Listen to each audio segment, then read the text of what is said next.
and welcome to Shelby Township Parks and Recreation in the News.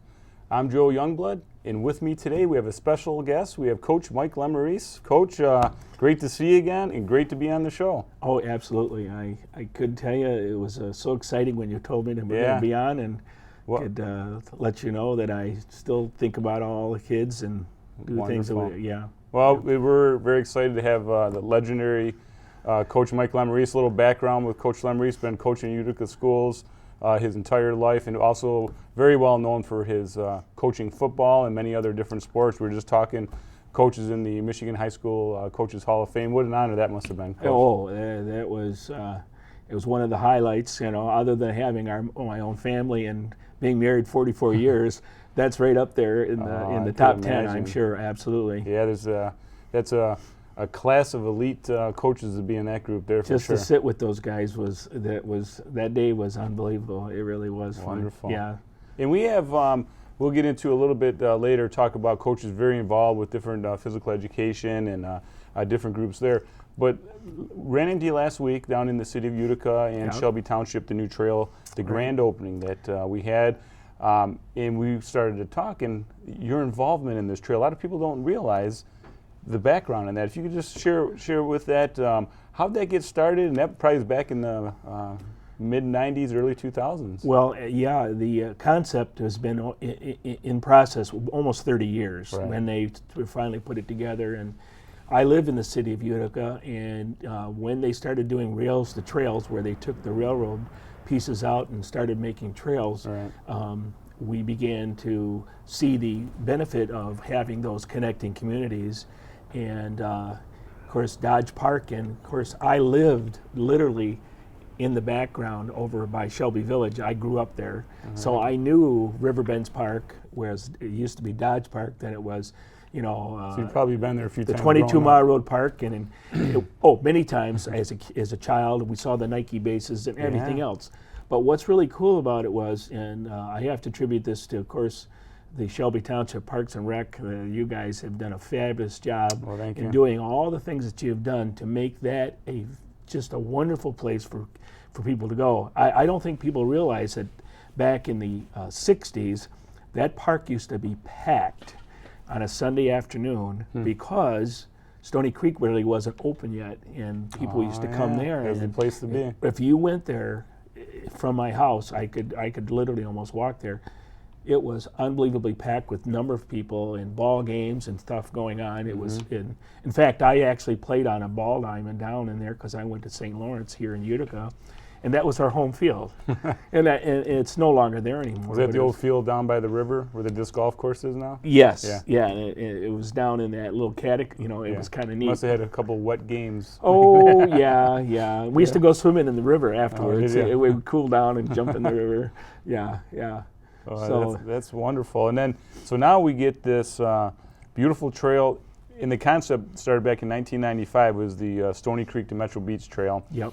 In years, and a lot of people don't realize it takes funding, and it's not cheap to build this. This one section that was completed was $2.4 million. Exactly. So it's not cheap, but we had the Shelby Township Board of Trustees on board, and they've been on board for all the trails here because they understand how important it is for the quality of life. And then the City of Utica worked together. Now, prior to the funding us receiving it, you went down to Washington, D.C. and for a different conference, I believe, and you had some talks down there. Yeah, actually, I had a chance to talk with Debbie Stabenow and also, who was it, Candace Miller, and we had just candid conversations about physical education, of course, and they always ask the question, hey, how's things out in Michigan? Is there anything down there in the Utica area that you need? And I said, well, honestly, there is some things that we need some funding to finish this trail. We want to connect. We want to be able to go from Metro Beach all the way, continue this continuous trail because it's just a wonderful way to have kids to rollerblade, walk, whatever, and it brought communities together. So anyhow, long story short, she says, well, what can I do? This is Candace Miller. She said, what can I do? And I said, well, I'll get back with you on that. And I talked to Mayor Noonan about it, my little conversation, and she says, well, I've had a couple conversations with her, and they were able to get quite a bit of money. I don't know the exact amount, but get some grant money. Sure. And then the DNR helped by doing some obviously advising within the area itself. And if people go down there today, and I just live very close to there, they could see the canoe rental people down there in the summertime. You should see the amount of people that come down and use that. Now, before definitely. then, it was just a flooded little plain area. No, exactly. So when they completed that, that was awesome. From my house, I can go south to Dodge Park or go north and literally stay on a trail. And now I can go almost 20 miles without having to get off a trail. And being on the trail, as we hear from a lot of the users, a lot safer than being out on the road or some sidewalks. So I mean, what a benefit that is.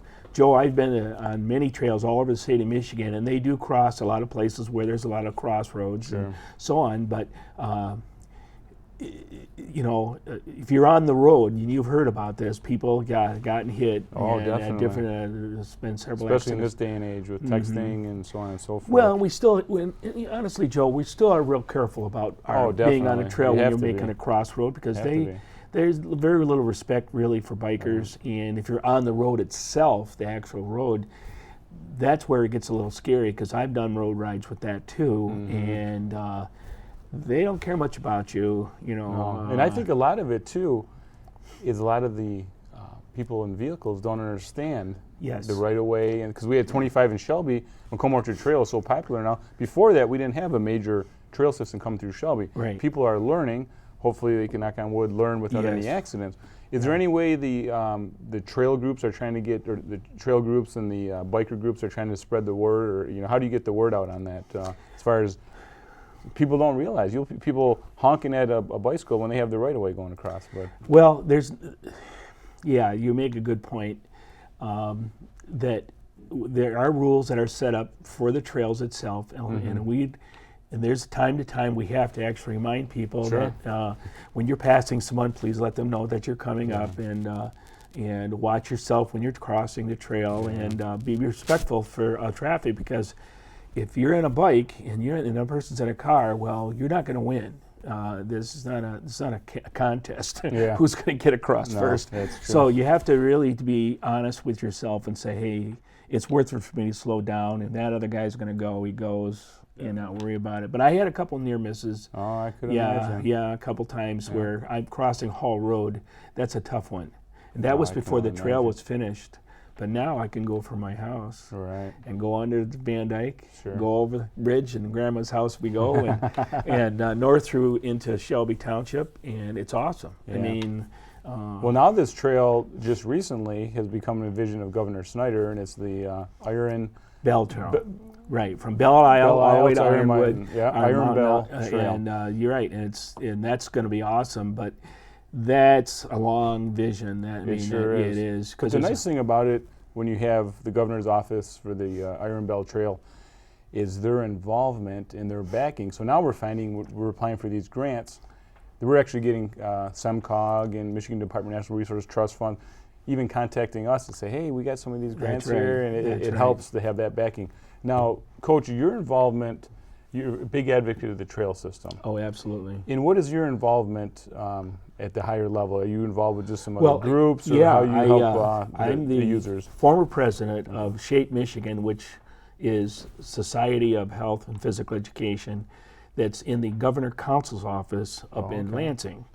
And I'm still part of that system, so I still go up there. And Nancy Kupritz, who is the CEO for Rails to Trails, she's in our same office. So I have many conversations with her. Wonderful. And she actually has me a little spy in the sky. Hey, I can't, she can't be everywhere. So she says, well, let me know how progress is going with your trail. And I would go in there and take pictures and send them to Nancy. And she just says, oh, this is wonderful. And of course, she was always wondering why we had to spend so much money. And I said, well, if it wasn't for that railroad situation, I mean, that should have never happened. Right. But that part was probably $1 million in itself. If everybody went in there and saw the construction of it. You're talking about the tunnel underneath? The tunnel under the track, there's no train. Right. Because I've been on trails, Joe, all over the state of Michigan, like I said, and honestly, we've gone over many railroad tracks, and they butt up, and that's all we needed to do is put dirt on one side and dirt on the other, and then pave it and go over the top, and we're done. Oh no, got to have this huge tunnel, and that was tough, no doubt about it. yeah. It is a beautiful trail now, but I totally understand what you're saying. It's, they make the city of Utica go underneath Right. when you could have just put it right up to, and for, like you said, a train that's not even using the Not system. even using it. They don't even go down there anymore. In fact, we had Mark Hackle actually go to the train company. I think he actually went to the whatever railroad is there and talked to them and tried to negotiate, and he didn't have any luck. So if he isn't getting any luck, we're more than likely not going to have any. And Jackie Noonan is right. It's a long. You have to be very patient because funding comes and goes, and you have to. It's not a stopping process. It's a continuous process as you do it, and funding doesn't always come available when you want it. Right. And then, unfortunately, when you get a grant, a lot of times it's a matching grant. You have to then spend. The No, technique. but you're right. You have to spend it Yeah. as much as it's taxpayers' money. We know. I'm a taxpayer too, and but literally these trails now I can ride from my house if I wanted to all the way to Metro Beach Point without getting on a road. Totally. That's amazing. And then I can go all the way to Richmond with a little bit of, I have to go around a little bit because we're not quite connected yet, as we talked about. That's what we're working on right now. Working on there, and once you get that done, Right. you can go from Metro Beach all the way to Richmond without stopping. It would be awesome.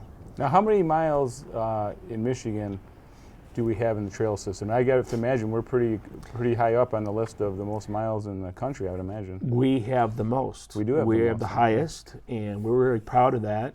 Of course, we're spending a lot of funding money all the time. We're asking for it, and railroad pieces come available, and they take advantage. Now, Nancy's been doing a great job in Lansing, working with the legislature and getting funding, getting matching grants. She does an awesome job because if you have the largest trail system, the most there is, just this means more headaches. You got to take care of it. So Definitely. our goal would be to connect some bigger pieces, Okay. so that we can go for even longer distances without having to get on the road, like the Polly Ann Trail that connects to the Paint Creek Trail. Right. So that trail, it goes quite a ways all the way. I've been all the way to almost to Dryden on the trail, but it stops, and we want to go to Bay City. Well, yeah. what that would cost. There's a lot of funding there, so we're just trying to be realistic. Yeah. Well, we appreciate your involvement, and it takes citizens like you and your involvement in these different groups that really push for it. No doubt about it. Now, you're also involved in a riding club yourself. Yeah, my group is called Romeo. Romeo. Were you guys out of Retired Romeo? Old Men Eating Out. Retired old men. Retired old men eating out, and we're actually one of the That's good. chapters. There's other ones around the state, but we started this. We have a group of guys from high school that kind of hang out together, and then we got some other guys, and before you knew it, we had about 10, 12 guys that like to ride. It's rare that we all ride together at the same time. It's hard to get everybody together, but we used to ride to our destination when we wanted to go to Leo's in Lake Orion and have breakfast or whatever. Something to look forward to at the end of the ride. Yeah, and summertime is always the best time for us. But I ride from March. I've actually ridden this year in December, which is the first time ever because of the way the weather was. Yeah, it's been unbelievable. Yeah. For people that are not winter fans, it's been a great late fall, early winter. So I've tried to mentor some guys, the new guys that had back surgery or knee surgery and so on, and told them, I said, riding a bike is really, you did it as a kid, and it's probably good health reason for you to get back on a little at a time and extend your miles. And I got one guy who started in August, and now he's at 1,000 miles just from August. No kidding. He's crazy about it. He loves it. He Started loves fresh in August and already at 1,000. There he goes. Yeah. Sounds like you just get hooked on it and love it. Right. So when you go out on the Macomb Orchard Trail, which is one of the finest trails in Michigan, I think. It's a great trail. It's got some nice features on it. They have some little station areas where you can fix your bike and so on. Those are fantastic. I mean, People using them. We don't get those everywhere. Oh, really? Oh no. I mean, there are some really raw trails that you get on the trail and there's nothing but a trail. Good luck. Yeah, you got a flat tire. You better have all your materials with you. Exactly. But we, as a group, we set up some times and we go. And I have a guy in my group that went all the way across the United States. Former teacher, he went all the way across the United States when he was younger, and then Al, the guy that you saw the other day, Crazy Al, he had already got 6,000 miles this year. Holy cow! Well, that's him. He's a fanatic. We're moderates compared to him. He's like he's crazy about it, but he's on his bike all the time. Sure. So now, Coach, what do you recommend being your experience for a rider if you have somebody new that's getting into it? Yeah. As far as the safety gear, what would you recommend they wear? Well, from always reflective gear to helmet? Always wear a helmet. All right. Always wear a helmet. So your group, they always will be wearing We helmets. all wear helmets, and we came in some near misses a couple of times without helmets. I fell one time, cracked my helmet on the side, and I had to replace it. And if I wouldn't have had that helmet, and it was just an odd accident, it just silly thing happened, and this would happen. So my brother too did the same thing. He was up at Stony Creek, went off the path and hit that little edge of the curb, and he fell and he missed his head just by inches. And it's at that point on, he says, "Hey, I think you need a helmet. What do you think?" so from that point, we asked the guys to wear helmets, reflective gear, riding shorts, because it gets, if you're going 50 miles, your butt's going to get sore, so you want to get going a little bit on that. All the other stuff is all incidental things that you. I have a hybrid bike that I got from Trek Store, and it's got the hybrid tire, so I can go on all kinds of surfaces. Oh, nice. It's not real thick if I want to go on the road, if I need to. But a lot of guys have road bikes, and then they have separate trail bikes. Yeah. Well, I'm not a mountain bike guy. I don't need a mountain tire, so I don't do that. But there's some great stores. That one right here in Shelby Township, the one that's on the north side there in Main Street, they're good. Right by the trail. That's definitely helped some of the local businesses, and without a doubt. Now, Coach, we're going to get it wrapped up here. We got getting the time because we got a certain guideline here. But I tell you what, it's wonderful to have you on.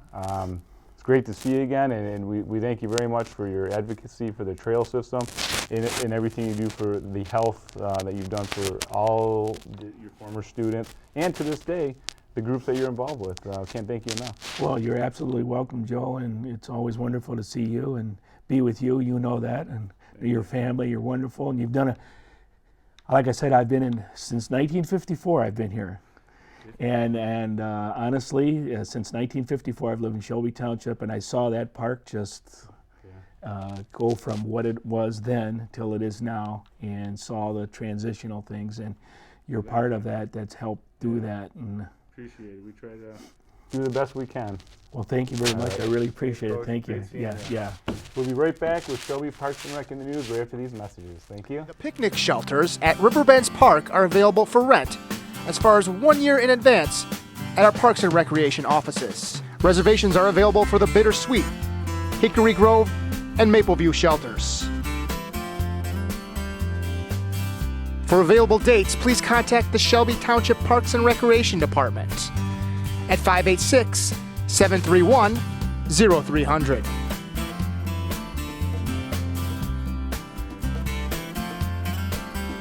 Amenities include a number of picnic tables, 8 grills scattered throughout the park, playscape and disc golf course,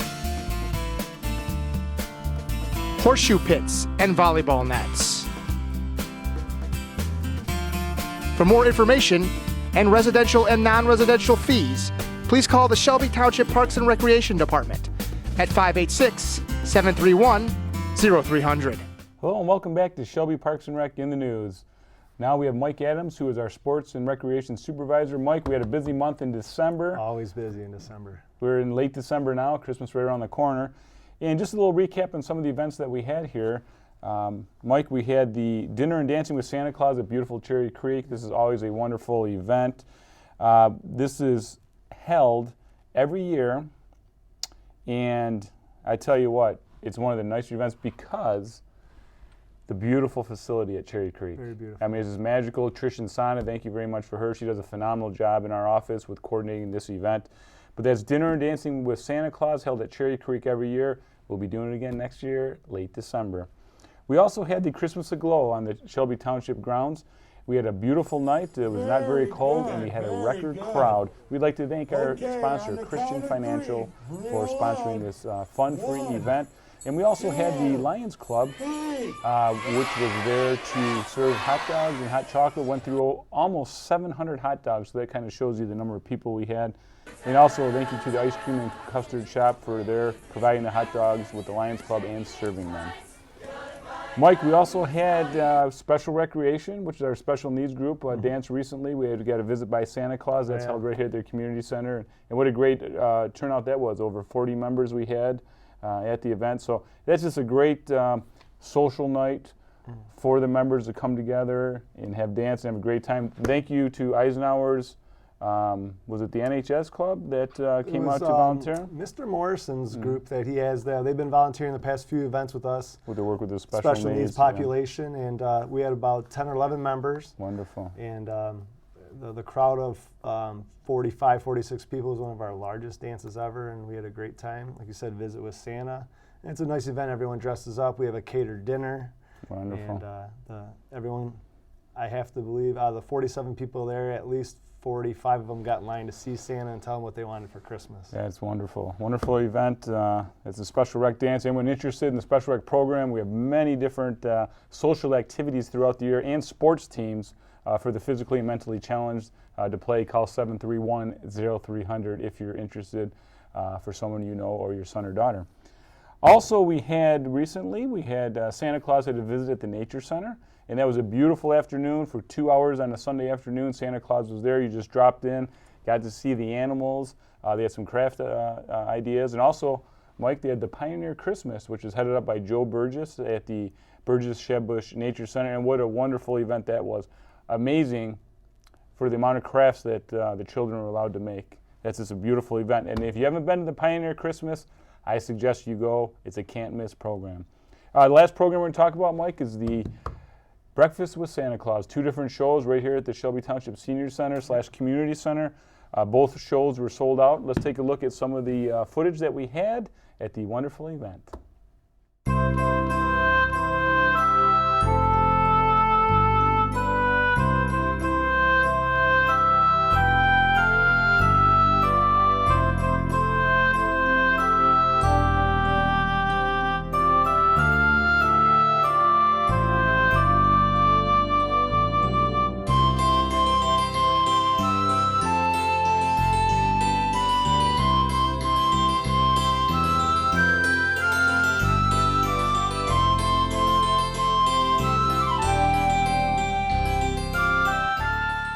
As you can see, all the family members had a great time. We'd like to thank our sponsors, Dr. Bam Barbette and Genesis Credit Union, for sponsoring the event, which helped offset the costs for that program. Mike, well, it's been a great year, 2015, getting ready for 2016. I know you got your sports programs amped up, you're ready to roll. Yep. And look forward to the following year, 2016. For all of our Shelby Township residents, on behalf of Shelby Township Parks and Recreation, we'd like to wish everyone a Merry Christmas, Happy New Year, enjoy the holidays and the fun time with your families. From Shelby Parks and Rec family to yours, Merry Christmas and a Happy New Year.